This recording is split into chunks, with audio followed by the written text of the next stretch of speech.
যে আমরা এই গণ অভ্যুত্থানে যেভাবে দল মত নির্বিশেষে আমরা ঐক্যবদ্ধভাবে আন্দোলনের মধ্য দিয়ে এই ভারতীয় তাবেদার এই ফ্যাসিস্ট শক্তিকে হটিয়েছি, ঠিক একইভাবে ক্যাম্পাস তথা জাতীয়ভাবেও আমরা একটা পরিচ্ছন্ন রাজনীতি প্রতিষ্ঠায় ঐক্যবদ্ধভাবে কাজ করব।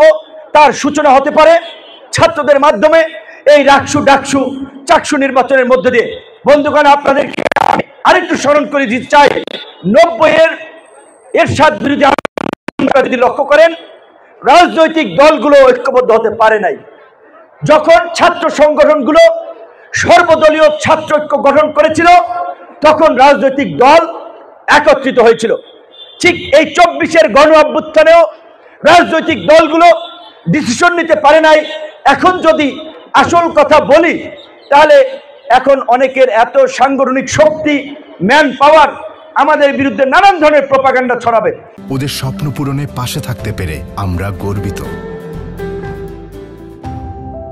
আমি যেদিন 19শে জুলাই 12টার পরে তো 20 তারিখ পরে যায়, আমি প্রায় 3টার দিকে গ্রেপ্তার হয়েছিলাম। আমি 1:45 পর্যন্ত, যেহেতু ইন্টারনেট শাটডাউন, হোয়াটসঅ্যাপ ইউজ করা যায় না, সরাসরি ফোনে একেবারে বাংলাদেশের টপ রাজনৈতিক দলের লিডার থেকে শুরু করে বাম ডান ধর্মভিত্তিক হেফাজত, জামাত, বিএনপি, চরমোনাই, বামপন্থী দল সব নেতাদের সাথে কথা বলেছি। তাদের রিপ্লাই যদি আপনাদেরকে শুনাই, এখন তো তাদেরকে থুথু দেবেন, কিন্তু আমি চাই না ওই কথা বলে নতুন করে তাদেরকে লজ্জায় ফেলতে। অনেককে ফোন দিয়েছিলাম যে ভাই, আপনারা 19শে জুলাইয়ের বিভৎসতা জানেন, যে এই পরিস্থিতির পরেও যদি আমরা কিছু করতে না পারি, আমাদেরকে নাকে খত দিয়ে এই দেশে বাস করতে হবে। কাজে আপনারা রাজনৈতিক দলগুলো আর বসে থাকেন না, ডিসিশন নেন। অনেকেই বলছে, এক বরিশালের আঞ্চলিক বড় নেতা বরিশালের ভাষায়, তোমাকে কি খাইয়ে লইয়া কাম নাই, খালি সরকার পতন খোঁজো, সব জায়গায় কোটার মধ্যেই থাকো। মানে আমরা যে এক দফায় যাব, এটা তিনি একমত না। আরো অনেককে বলেছিলাম, তারা বলেছিলেন এমনি আমাদের নেতা কর্মীরা গ্রেপ্তার, ক্লান্ত, তারা রাস্তায় নামলি জেলে ধরে, আন্দোলন ছাড়ে, অনেকে গ্রেপ্তার হয়েছে, দেখি কি করা যায়। যাই হোক, আমি গ্রেপ্তার হলেও আমার সহযোদ্ধা রাশেদ খান, সে জানতো যে আমরা কিভাবে ছাত্রদের সাথে জাতীয় রাজনীতিতে আমরা একটা কানেকশন তৈরি করেছিলাম, ছাত্র আন্দোলন থেকে কিভাবে এক দফার আন্দোলনে রূপান্তর করা যায়। আমার পুরানো ডিভাইস এখন এই হাতে আছে, এখানে আমি দেখাতে পারবো কিভাবে আমরা সেদিন 8 দফা লিখে দিয়েছিলাম। যদি 8 দফা থেকে 9 দফা হয়েছে, এবং ডিবির কার্যালয়, আমি তো তখন ডিবির হেফাজতে, আপনারা শুনেছেন তারা ব্রিফ করে বলেছে কোন কোন সমন্বয়কের সাথে 1 দফা নিয়ে কথা হয়েছে, তাদেরকে কিভাবে সহযোগিতা করা হয়েছে, সেই সমস্ত কথা নাই বললাম। কিন্তু আমি শুধু এইটুকু বলতে চাচ্ছিলাম যে রাজনৈতিক ঐক্য হয় নাই।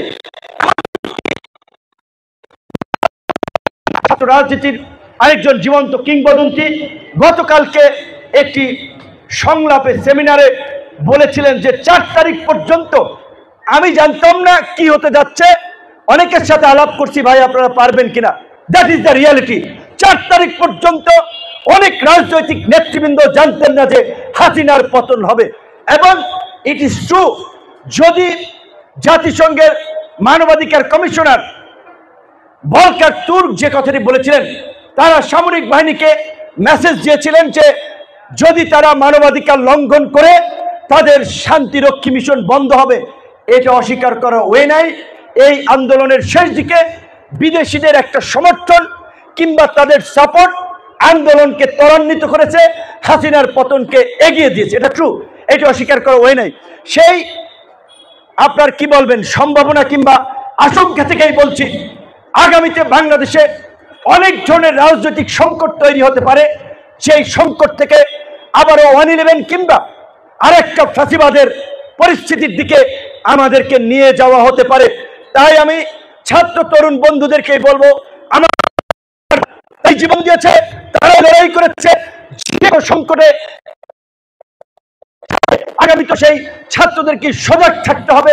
বাংলাদেশে কোনো সামনে যেন নতুন ষড়যন্ত্রের কারণে আমরা যেন ওই হাসিনার একদলীয় ফ্যাসিবাদের 16 বছরের মতো নতুন কোনো ফ্যাসিবাদের দিকে ধাবিত না হই। সেজন্য আমরা বারবার বলছি, এই অন্তর্বর্তীকালীন সরকার রাজনৈতিক দলগুলোর সাথে আলাপ আলোচনা করে যেই পর্যন্ত সংস্কার ঐক্যমত হয়েছে, বাংলাদেশের বিভিন্ন প্রতিষ্ঠানকে পুনর্গঠনের জন্য, ভবিষ্যতে যেন ফ্যাসিবাদ ফিরে না আসে সেই ব্যবস্থা নিশ্চিত করার জন্য, আমাদের আইনের শাসন নিশ্চিত করার জন্য, আমাদের একটা জনবান্ধব জনপ্রশাসন, পুলিশ প্রশাসন নিশ্চিত করার জন্য, সর্বোপরি একটা জবাবদিহিতামূলক স্বচ্ছ গণতান্ত্রিক রাজনৈতিক ব্যবস্থার জন্য আমাদের যে সংস্কার প্রয়োজন, সেই সংস্কার শেষেই আগামীতে নির্বাচনের মাধ্যমে একটা শান্তিপূর্ণ ক্ষমতার পরিবর্তন করতে হবে। এর বিপরীত কিছু হলে তাহলে সেটা দেশের জন্য কখনোই মঙ্গলজনক হবে না।